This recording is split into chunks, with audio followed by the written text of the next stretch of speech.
पिछले वीडियो में हमने देखा था कि कैसे एक लड़की जो बार बार फेल हो रही थी, उसने अपने सबकॉन्शियस माइंड की हेल्प से अपनी फेलियर को सक्सेस में बदला। अब मैं आपको वो सीक्रेट बताने वाली हूँ जो उस लड़की ने यूज़ किया, जिससे उसकी लाइफ पूरी तरीके से ट्रांसफॉर्म हो। अब वो लड़की ये समझ चुकी थी कि बिलीफ कैसे बनते हैं, और उसकी लाइफ में जो प्रॉब्लम है वो बाहरी नहीं है बल्कि उसके नेगेटिव बिलीफ्स के कारण है। सबसे पहले उस लड़की ने अपने ओल्ड बिलीफ्स को आइडेंटिफाई, वो नेगेटिव बिलीफ्स जो बचपन से उसके सबकॉन्शियस माइंड में बस चुके। ये समझना भी बहुत ज़रूरी था, क्योंकि जब तक आप अपने ओल्ड बिलीफ्स को आइडेंटिफाई नहीं कर, तब तक आप उन्हें चेंज भी नहीं कर सकते। अपने नेगेटिव बिलीफ्स को फाइंड करने के लिए उस लड़की ने सबसे पहले 24 घंटे अपने आप पर अवेयरनेस रखी। उस लड़की ने अपने सेल्फ टॉक को ध्यान से सुना, अपनी फीलिंग्स, अपने थॉट्स और इमोशन को ऑब्जर्व किया। वो समझ रही थी कि हर छोटी से छोटी फीलिंग्स उसके सबकॉन्शियस माइंड को शेप कर रही। अपने बिलीफ्स को आइडेंटिफाई करने के बाद उसने उन सभी बिलीफ्स को एक पेपर पर लिखा जो नेगेटिव, हर एक थॉट, हर एक फीलिंग जो उसकी लाइफ को लिमिट कर रही थी, उसने उसको क्लियरली पेपर पर लिख। ये स्टेप उसके लिए बहुत इम्पोर्टेंट था, क्योंकि इससे वो अपने सबकॉन्शियस माइंड को कॉन्शियसली समझने लगी थी। लिखने के बाद उसने देखा कि इन नेगेटिव बिलीव्स में ऐसे कौन से नेगेटिव वर्ड्स या फ्रेजेस हैं जो उसकी रियलिटी को लिमिट कर रहे हैं। फिर उसने उन सभी नेगेटिव वर्ड्स को आइडेंटिफाई किया और उन सभी नेगेटिव वर्डों को पॉजिटिव वर्ड्स में रिप्लेस किया। ये प्रोसेस सिंपल लगता है, लेकिन इसने उसके सबकॉन्शियस माइंड में एक पावरफुल शिफ्ट क्रिएट कर।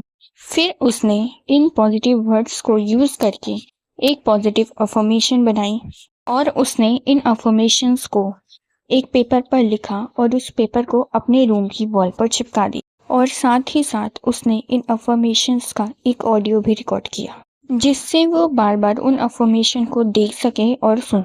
ये सिंपल हैबिट उसके सबकॉन्शियस माइंड को नई रियलिटी एक्सेप्ट करने प्रिपेयर कर रही थी।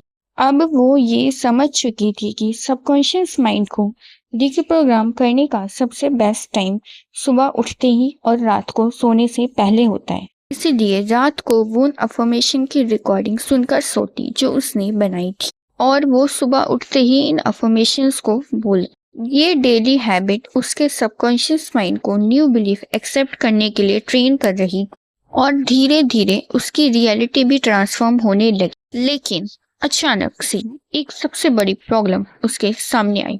उसका सबकॉन्शियस माइंड रेजिस्ट करने, जैसे कह रहा हूँ ये सब झूठ है, ये मेरे लिए काम नहीं कर। और थोड़ी देर के लिए वो कंफ्यूज हो गई और डाउट में। ये नॉर्मल है, क्योंकि पुराने बिलीफ्स को चेंज करना सबकॉन्शियस के लिए एक चैलेंज होता, क्योंकि ये प्रोग्रामिंग बहुत पुरानी थी, इसलिए उसको अपने ओल्ड बिलीफ को चेंज करने में थोड़ी प्रॉब्लम फेस करनी पड़ी। हर पुराने बिलीफ्स सबकॉन्शियस माइंड में इतनी डीपली रूटेड होते हैं कि अगर हम उन्हें चेंज करने की कोशिश करते हैं तो सबकॉन्शियस रेजिस्ट करता है, और शुरू में लगता है कि नए बिलीफ्स काम नहीं करेंगे। ये स्ट्रगल बिल्कुल नेचुरल है और इसे समझना भी बहुत ज़रूरी।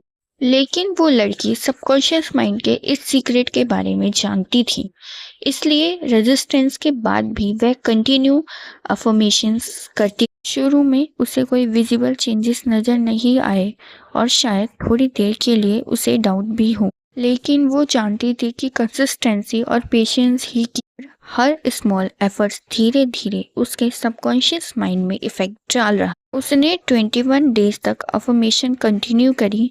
उसकी लाइफ में स्मॉल चेंजेस विजिबल होने लगे, और धीरे धीरे उसका कॉन्फिडेंस भी बढ़ा। लेकिन फिर एक मोमेंट आया उसकी लाइफ में। उस लड़की को लगा कि अब सब कुछ ठीक है, अब मुझे इनकी ज़रूरत नहीं है, अब मैं अपनी लाइफ को खुद मैनेज कर सकती। और इसी मोमेंट में उसकी लाइफ में एक बहुत बड़ा ट्विस्ट आया, जो उसके लिए एक नया लाइफ लेसन लेकर आया। आखिर क्या हुआ उस लड़की के साथ जब उसने प्रैक्टिस छोड़ी? क्या उसकी लाइफ में सच में पॉजिटिव चेंजेस कंटिन्यू रहे, या वो फिर से ओल्ड पैटर्न में फंस गई? इसका जवाब आपको मिलेगा नेक्स्ट वीडियो में। मैं आपको बताऊंगी कि कैसे सबकॉन्शियस माइंड की पावर को सस्टेन किया जाए और अपनी लाइफ में परमानेंट ट्रांसफॉर्मेशन ला सकते हैं।